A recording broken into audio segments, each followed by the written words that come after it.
Welcome into Steelers Talk. I'm your host, Jack Sperry. Thank you guys so much for stopping by here on a beautiful Tuesday afternoon during NFL Draft Week. This morning, head coach Mike Tomlin and GM Omar Khan took the podium to answer questions ahead of the NFL Draft, which opens up on Thursday. And actually, we got some answers here that give us a little bit of insight in what the Pittsburgh Steelers are thinking in terms of their draft strategy this year. They commented on the Aaron Rodgers situation. They talked a little bit about Shedeur Sanders, and then they addressed the potential George Pickens trade as well. So make sure you guys click that subscribe button if you haven't already. We're going to get you guys, updates by the hour if needed. If more updates come in throughout the week, make sure you guys click that subscribe button if you haven't already, because later today I've got my finalized list of round one draft targets for the Pittsburgh Steelers, and then tomorrow it's my final mock draft. And then, of course, we're going to be live for every single pick of the 2025 NFL Draft on this channel. A bunch of giveaways during the weekend. A bunch of great stuff planned for draft week here. So make sure you click that subscribe button if you haven't already. So let's get right into the takeaways that I have from Mike Tomlin and Omar Khan's press conference from earlier today. The first takeaway is that the Steelers are unlikely to trade up in the first round, and they're much more likely to either stay put at number 21 or trade down if they find a suitor to potentially give them an additional day 2 draft pick. And, I think that this is something that we kind of assumed heading into the week here. They traded their second round pick this year for DK Metcalf. They only have 6 picks total in the NFL draft this year. They're stockpiling comp picks for next year. It doesn't really seem like they want to give away any of their draft picks for next season, which, of course, the draft is being held in Pittsburgh. So I do think that if they're coming out and saying this, that they're not going to be trading up. Usually the general NFL GM answer is we're open to everything at this point. The fact that Omar Khan straight up said it's probably not going to be a trade up scenario for us this year, I think is pretty much the final nail in the coffin. If you're hoping for them to trade up for like a running back, if you're hoping that they were going to trade up for a quarterback or something like that, I just do not see that happening at this point in time. And it does feel like if they do have an opportunity to trade down and recoup that day 2 pick that they lost in the DK Metcalf trade, whether that's a second round pick, you would probably have to move down further in the first round, like with the Kansas City Chiefs at 31, to have a shot at getting a second round pick, in my opinion. But if they want to move down a couple of spots, like if the Houston Texans want to trade up for an offensive tackle or something along those lines, and you want to move down just a few spots, you can maybe even recoup a third round pick of some sort. So there's going to be opportunities here. There's going to be teams calling. And, if the Steelers get a deal that they like, my guess is they probably will need a round 3 pick at the very least in order to move down. I do think that would be the preference for the Pittsburgh Steelers heading into Thursday. My second takeaway is that Mike Tomlin said that he hasn't pondered if he would feel comfortable letting this Aaron Rodgers situation play out all the way past OTAs. And, I think that kind of makes it seem like his inclination is that this thing's going to be finalized before OTAs. Whatever his conversations with Aaron Rodgers have been to this point, Rodgers said on Pat McAfee last week that he has had quote-unquote many conversations with Coach T. It seems like whatever the contents of those conversations were, Mike Tomlin, hasn't really gotten the impression that this is going to be an issue once OTAs come around by May 27th, which is just over a month from now. And I do think that the type of quarterback that they take in this year's NFL draft is going to tell us a lot about where the Steelers kind of feel they are at in terms of the Aaron Rodgers sweepstakes. I do think that they would also be comfortable trading for Kirk Cousins or Derek Carr if he's made available this offseason if they strike out on Derek Carr or if they strike out on Aaron Rodgers. So I don't think the Steelers feel like they need to take a quarterback in round 1 this year. They might have some quarterbacks that they'd be willing to take in round 1, but I certainly don't feel like they think it's an absolute must or that they're desperate to take a quarterback. But listen, man, if they target a developmental type of quarterback, especially early, like Jalen Milroe out of Alabama, I think that tells us that they feel pretty good about their chances of landing a experienced veteran starting quarterback, either via free agency with Rodgers or via trade, whether that's Cousins or Carr later this offseason. And I do think that probably makes the most sense with where the Steelers are at in terms of their organizational mindset. They're trying to win now. They've said so multiple times. And young quarterbacks, especially if they're playing early, they just don't win Super Bowls and they don't win playoff games. So if the Steelers' goal is to get Cam Hayward a ring in the next 2 years, I think that what makes the most sense to me is that I would want to bring in a developmental guy with high upside. And if you've been watching our shows this week, you guys know that I think Jalen Milroe makes the most sense at quarterback for the Pittsburgh Steelers this year because of that, if they want to take a quarterback early. But if they take a quarterback early on that's a little bit older, maybe a little bit more pro-ready, somebody like Louisville's Tyler Shuck, who Louis Riddick says Arthur Smith is very high on, if you end up taking a guy like Shuck, I think that probably tells us that, maybe they will consider playing a rookie in his first year this year. Maybe they don't feel like their standing in the Aaron Rodgers situation is all that great. Maybe they don't feel super confident that they would be able to land Kirk Cousins in a trade. So, if they take Tyler Shuck, I think that tells us a lot about the Steelers' confidence in getting a legit, experienced starting NFL quarterback throughout the rest of the offseason. But if they take a guy like Milroe, who's going to probably sit for a year or two before he takes the field as an NFL starter, I think that probably tells us that they feel pretty good about their chances of getting either Rodgers, Cousins, or Carr, which I do think is probably going to be the case. My third takeaway is that Mike Tomlin brought up Shedeur Sanders, or actually he was asked a question about Sanders' top 30 visit, and he praised what he called his quote-unquote intangible qualities, and specifically his toughness. And, this is certainly one of the things about Shedeur's profile that I like, and it is one of his redeeming qualities, is that he is tough. He will stand in the pocket, especially if he sees what he wants to see on his first read, and he will take a shot, all right? And he took a beating at Colorado last year and the year prior to that because the offensive line play was just so poor. If you guys have been watching the channel for a while, I'm somebody that doesn't have a round one grade on Shedeur Sanders, and it seems like the general consensus on Sanders is that some people like him, but not a lot of people love him because he has a really weird profile here of somebody, especially as a round one quarterback, of somebody that doesn't really have high-end physical traits. He's got a below-average arm for an NFL starting quarterback. He doesn't necessarily have a great deep ball. I think it might be the worst deep ball out of the guys that could go in round one this year. Underthrows it very consistently. It's just not very consistent. And then, he doesn't really bring a lot of pro readiness to the table either. He played in a really college-style offense. I think that his mental processing definitely needs to, take steps forward. It's not necessarily NFL ready, even though I do think his pre-snap processor is pretty good.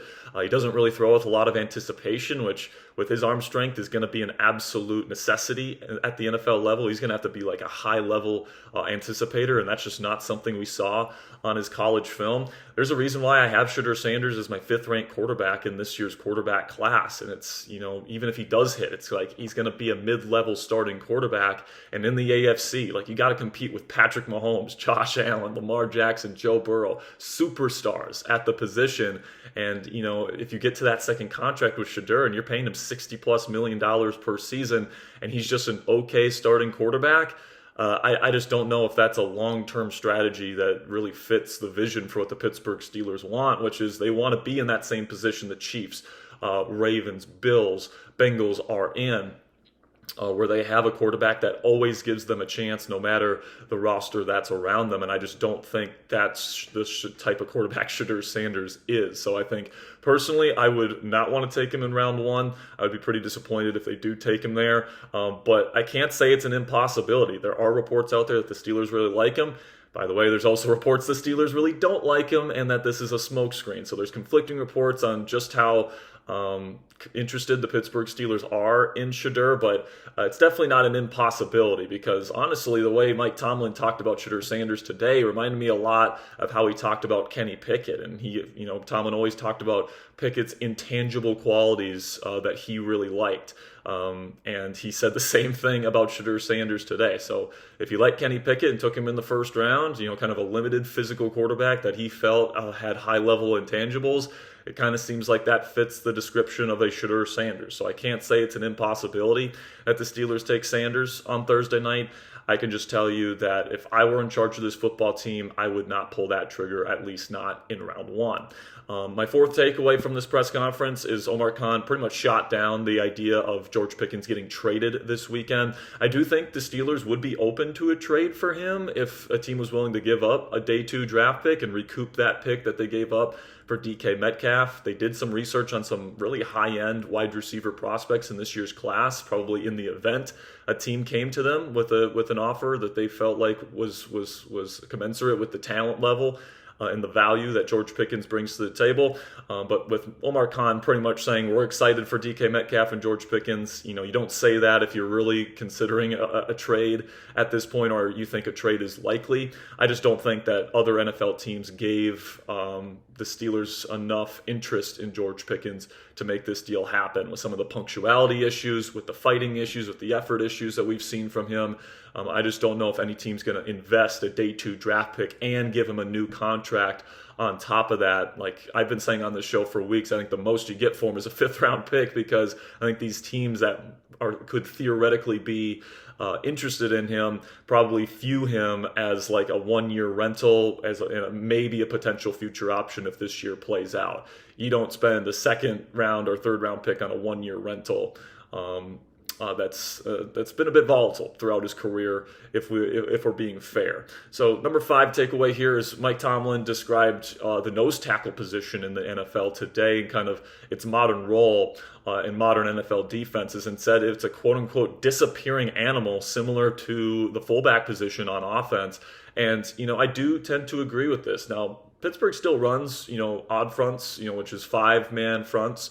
More than the average NFL defense, but even the Steelers ran like 80% 4-down fronts last year, and that the reason for that is pretty simple. It's the modern NFL is all about speed. The modern kind of NFL offense kind of bases out of 11 personnel, which is 3 receivers on the field and 1 running back.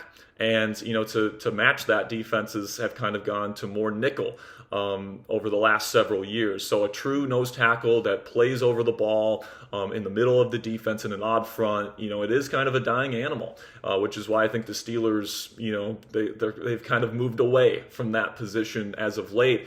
And Keanu Benson, who's a 3 technique kind of by trade, is kind of their sort of answer at the nose tackle position as of right now. And that's fine. Keanu Benson's fine as a nose tackle. He's probably not like a truly dominant nose tackle, but the Steelers certainly feel like this is a dying breed of player. So if you're hoping that the Steelers are going to get like a true nose tackle, like maybe Alfred Collins out of Texas, I just don't know if I see that happening, because the Steelers certainly view this as a dying position, and I think that they would rather have someone fill like the Larry Ogunjobi type of role, somebody that's a little bit undersized but is very quick, can shoot gaps, do that sort of stuff. I think that's the type of player the Steelers are probably going to be looking at, probably in the middle rounds this year, because you look at the defensive tackles that the Steelers have brought in for top 30 visits. None of them are in the top 32 on the consensus big board right now, including Oregon's Derek Harmon, who is kind of falling down draft boards right now because apparently he's getting flagged for medical issues. So Derek Harmon, kind of the one player that could theoretically go in round 1 that the Steelers met with on a top 30 visit, even he is not in the top 32 on the consensus big board right now, which probably indicates the Steelers probably plan on addressing this position outside of round 1. Now, I do think it's possible it could be Derek Harmon or Kenneth Grant in round 1, especially if they trade down, especially if Grant makes it to them at 21, which I kind of doubt, by the way. But if I'd have to predict right now, I think that this team probably addresses a defensive tackle later on in the NFL draft, probably in the middle rounds, either round 3 or round 4. Then my final takeaway from this press conference from Mike Tomlin and Omar Khan is that Tomlin described how he likes to play the quote-unquote game of the NFL draft cycle. Talked once again about how he likes to kind of manipulate the media a little bit. He understands that the media is going to be tracking his every move at pro days, and then also tracking, what players they visit with on top 30 visits. And he said, and I quote, or I don't have the quote in front of me, but it was something to the effect of, some of it's true, some of it's not. And, I think that because of that, I just want to drive the point home here, guys, that it's lying season. All right. All this week, there's going to be a bunch of reports out there from teams trying to kind of gas up certain prospects that they're not really interested in so that they can get the player they actually want at their draft selection. I think it still remains to be seen, obviously, if the stuff we've seen from Shedeur Sanders as of late, that apparently the Steelers really like him, and Dulac says they have a first-round grade on him, and Jackson Dart. To me, that there's a lot of red flags when I hear that, because I know the Steelers like to play this game. All right, I know that they like to put stuff out there to get people off the scent of what they're really interested in, and at the last second, boom, they make a different decision. So, it was kind of that way with Malik Willis in 2022. Everyone was convinced that Willis was going to be a Steeler and the Steelers might even trade up for him. Then they took Kenny Pickett instead. Then, last offseason, everyone thought, all the reports said they were going to stick with Mason Rudolph and Kenny Pickett. Then they go to Russell Wilson. Then this year, everyone has said, going to go with Justin Fields or Russell Wilson. They only offered Justin $15 million, which is like Daniel Jones level money, and $5 million less than the New York Jets. And then they pretty much didn't even offer Russell Wilson anything. So they didn't really want those two guys. They've always wanted Aaron Rodgers, and they're really good at hiding their true intentions. That's the thing about the Steelers, guys, that Mike Tomlin and Omar Khan, those two are the ones making the decisions, and they don't have a lot of leaks. All right, so if you're hearing leaks from the Steelers, from guys like Dulac, from Schefter, from McShay, I am very, very cautious about the messaging there, because those are kind of the usual suspects that the Steelers feed their information to, and more often than not, especially at the quarterback position over the last many seasons here, it just hasn't been the case, and they've ended up going in other directions than what they have fed to the media over the last several seasons. So I just want to kind of give that warning out to you guys. It's absolutely possible they could take Shedeur Sanders or Jackson Dart or any of the guys that they're being linked to right now, but it's also possible that they don't. And honestly, if I'm the Pittsburgh Steelers, I would be doing the same exact thing. If I were the Steelers, I would be like, I'm not interested in Shedeur Sanders. We want to throw the ball deep. He's got a bad deep ball. But it makes plausible sense why we would be interested in him. So we're going to push that out there so that we can get the guy that we actually want in Jalen Milroe. That's my best guess as to what the Steelers are going to do on Thursday. I think they'd like to trade down and still get Milroe. But I do think Milroe is probably the likely quarterback target, at least in my mind, if the Steelers do take a QB on Thursday night. So really do appreciate all of your guys' support. I know this was a little bit of a longer video, especially for an at-home kind of takeaways type of deal. But if we get more updates later today, I will get you guys another video. We also have my finalized round 1 draft targets list for the Pittsburgh Steelers coming out later this evening. So make sure you click that subscribe button if you haven't already, to get that content. Of course, my final mock draft comes out tomorrow for the Pittsburgh Steelers. So if you don't want to miss any of that content all throughout draft week, click that subscribe button. And until next time, guys, here we go, Steelers.